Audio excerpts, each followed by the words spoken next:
So hello everyone, myself Prateek Raj from IIT Bhilai. हम लोग आज इस वीडियो में डिस्कस करेंगे कि जो हमारा जेई मेंस 2026 का अप्रैल का अटैम्प्ट अभी चल रहा है और 2 दिन के बाद वो खत्म होने वाला है 28-29 के बाद, यानी कि 21, 22, 23 और 24 का शिफ्ट हो चुका है। और आज मैं ये वीडियो 28 तारीख के शिफ्ट से पहले रिकॉर्ड कर रहा हूँ। तो अभी तक जितना भी आप लोग का शिफ्ट हो चुका है, तो उसके मार्क्स वर्सेस परसेंटाइल का हम लोग एस्टिमेट करेंगे कि मतलब कितना मार्क्स वर्सेस परसेंटाइल बन सकता है आपके सारे शिफ्ट्स में ओवरऑल। तो जो आपका 21 का शिफ्ट हुआ था, सबसे पहले मैं ओवरव्यू एक समरी दे दूं कि जो ये जेईई मेंस 2026 में जो चेंजेस आए हैं फर्स्ट अटेम्प्ट में, उसमें चेंजेस कुछ इस अकॉर्डिंग है कि जो पहले का शिफ्ट आ रहा है वो रिलेटिवली थोड़ा टफ आ रहा है। मतलब जो पिछले ईयर देखा जाता था उसमें ऐसा होता था कि जेईई मेंस का स्टार्टिंग का शिफ्ट थोड़ा सा मतलब इजी लेवल पूछा जाता था, बट इस बार वैसा कुछ नहीं। इस बार थोड़ा वो अपोजिट डायरेक्शन में वर्क कर रहे हैं। इसका कहने का मतलब ये है कि जो 21 तारीख का शिफ्ट हुआ था उसका क्वेश्चन का लेवल अच्छा था, 22 का भी क्वेश्चन का लेवल अच्छा था और 23 का शिफ्ट तो काफ़ी टफेस्ट शिफ्ट रहा है। और इसके साथ साथ जो आपका 24 का शिफ्ट था, 24 का शिफ्ट थोड़ा सा इजी साइड पे देखा गया। तो मतलब कहीं ना कहीं वेरिएशन तो है इस बार जेई मेंस 2026 में as compared to other years. तो इन्हीं सब चीज़ को ध्यान रखते हुए, जैसा कि मैंने जेई मेंस के हर एक पेपर का एनालिसिस किया और उसके बिहाफ पे मैं आज मार्क्स वर्सेज परसेंटाइल का एस्टिमेटेड बताने वाला हूँ कि कितना आपका रह सकता है इस जेई मेंस के जनवरी वाले अटेम्प्ट में। अभी तक आप लोगों ने चेक कर लिया होगा कि मतलब आपका अप्रॉक्सीमेट कितना मार्क्स आ रहा हो, क्योंकि बहुत सारी यूट्यूब चैनल जो अलग अलग इंस्टीट्यूट चलाती है वो पेपर का सॉल्यूशन डालती है, तो वहाँ से अप्रॉक्सीमेट पता चल जाता है स्टूडेंट को कि उसका कितना मार्क्स आ रहा है। ठीक है, फॉर एग्जाम्पल जैसे एलन हो गई, फिजिक्स वाला, अनअकैडमी, ई सरल, हर एक कोई अपना अपना सॉल्यूशन डालता है। आपको जिस पे भी ट्रस्ट हो आप वहाँ से जाके चेक कर सकते हैं, सबका सॉल्यूशन सेम ही होता है, करेक्ट ही होता है, और उसके बाद आप एस्टिमेट लगा सकते हैं कि आपका कितना मार्क्स वर्सेज परसेंटाइल आ रहा है। तो जो आपका 21 तारीख का जो शिफ्ट हुआ था, पहला शिफ्ट, उसमें मतलब कैलकुलेशन फिजिकल केमिस्ट्री का लेंदी था, मैथमेटिक्स अच्छे लेवल पे पूछा गया था और फिजिक्स इजी था, तो 12 से 15 क्वेश्चन बनने के लायक थे, डायरेक्ट फार्मूला बेस्ड थे 21 तारीख के पहले शिफ्ट में। तो उसमें हम लोग मार्क्स वर्सेज परसेंटाइल का एस्टिमेट लगा सकते हैं कि 175 185 के बीच में 99 परसेंटाइल बन जाएगा।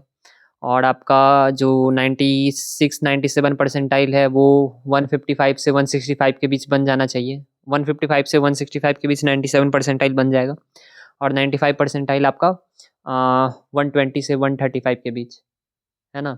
और इसके बाद जो आपका 21 का जो शाम वाला शिफ्ट है, 21 के शाम वाले शिफ्ट में आपका मार्क्स वर्सेस परसेंटाइल का जो वैल्यू रहने वाला है वो स्लाइटली थोड़ा सा ज़्यादा रहेगा, क्योंकि ये शाम का पेपर थोड़ा लोअर साइड पे देखा गया था एज़ कम्पेयर टू मॉर्निंग वाले शिफ्ट में।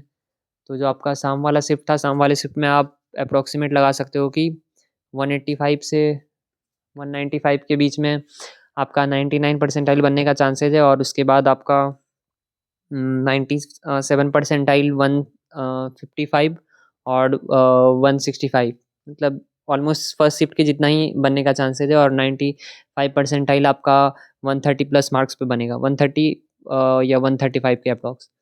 और जो 22 तारीख का शिफ्ट है, 22 तारीख के शिफ्ट में मैं पहले 22 का पहला शिफ्ट का 99 परसेंटाइल आपका 180 170 180 के बीच बन जाना चाहिए, क्योंकि उस दिन का पेपर का लेवल अच्छा था, मतलब 21st के रिलेटिवली थोड़ा सा बेटर लगा।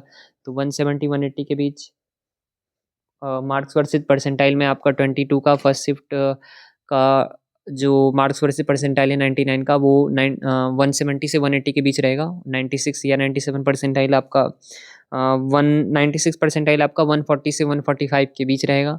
और जो आपका 95 परसेंटाइल है, 95 परसेंटाइल 125 से 135 के बीच रहेगा। सिमिलरली जो आपका 23rd का शिफ्ट है, 23rd के शिफ्ट में मार्क्स वर्सेस परसेंटाइल का आप इस तरीके से क्राइटेरिया देख सकते हो कि 22nd का शाम वाला शिफ्ट भी पहले शिफ्ट के जैसा ही था, तो आप ओवरऑल उतना ही +-5 करके मान सकते हो कि आपका 99 96 95 परसेंटाइल उतने पे ही बनेगा। और जो आपका फिर बात करें 23rd वाले शिफ्ट का, 23rd वाले शिफ्ट का बात करें तो 23rd वाला शिफ्ट आपका टफेस्ट शिफ्ट माना जा रहा है। और इतना स्टूडेंट को एक्सपेक्टेशन नहीं था कि स्टार्टिंग में इतना टफ शिफ्ट पूछ दिया जाएगा, बट खैर 23rd का जो पहला शिफ्ट है उसमें आपका 160 से 175 के बीच बन जाना चाहिए, 99 परसेंटाइल बनेगा। और आपका 96 परसेंटाइल 130 से 140 के बीच बन जाएगा। और आपका 120 परसेंटाइल 110 से लेकर के 125 के बीच बनेगा, है ना। सिमिलर फॉर 23rd का शाम वाला शिफ्ट। ठीक है, तो आप लोग का भी जितना भी शिफ्ट हो चुका है, जिनका भी अभी 24 तक शिफ्ट कंप्लीटेड है, जिनका 28 29 को आने वाला शिफ्ट है, आप उससे ये लेसन ले सकते हो कि आपका जो पहले का पेपर हो चुका है, आप उसका एक बार सॉल्यूशन देखो बस, है ना। सॉल्यूशन करने का ज़रूरत नहीं है, बस जहाँ लगे आप रुक के सॉल्यूशन कर सकते हो, बात बाकी ठीक है। बाद बाकी आप सॉल्यूशन देखो तो उससे आपको अंदाज़ा लग जाएगा कि किस लेवल का क्वेश्चन पूछ रहे हैं। इस बार जेईई मेंस में ऐसा देखा गया है कि मतलब ऑर्गेनिक केमिस्ट्री का वेटेज टाइम टू टाइम मतलब बढ़ाते जा रहे हैं। पिछले ईयर भी थोड़ा वेटेज बढ़ा था बस, बट इस ईयर तो स्टार्टिंग शिफ्ट में number of question organic chemistry से ज़्यादा पूछे गए थे। ठीक है, जिसके चलते कि और केमिस्ट्री का लेवल थोड़ा अप हुआ और इसके चलते मतलब एग्ज़ाम का ओवरऑल टफनेस जो है वो इंक्रीज़ हुआ, है ना। और मैथ्स अपने साइड जैसा था वैसा ही है, मतलब जो पिछले साल था वैसा ही लेंदी टफ, कोई ज़्यादा चेंजेस नहीं हुआ है। और फिजिक्स में मतलब 13 से 14 क्वेश्चन ऐसा है कि डायरेक्ट फार्मूला बेस्ड आ रहे हैं, जो कि आप डायरेक्ट सॉल्व कर सकते हो। बाकी 2-3 क्वेश्चन काफ़ी कंसेप्चुअल रहते हैं और बाकी क्वेश्चन जो है वो अगर आपका प्रैक्टिस है तो बना पाओगे। और जो स्टूडेंट मेरे गाइडेंस बैच में उनके फीडबैक के अकॉर्डिंग जिनका भी मतलब प्रीवियस ईयर जो भी सॉल्व करके जा रहे हैं, प्रीवियस ईयर के साथ साथ जो टीचर के नोट्स का जो भी क्वेश्चन सॉल्व कर रहे हैं, टाइम टाइम पे मॉक टेस्ट लगा रहे हैं, ठीक है, उन सब का ऐसा मानना है कि जेईई मेंस उनके लिए मतलब ठीक है। वो on an average 96-97 percentile nearly score कर ही रहे हैं।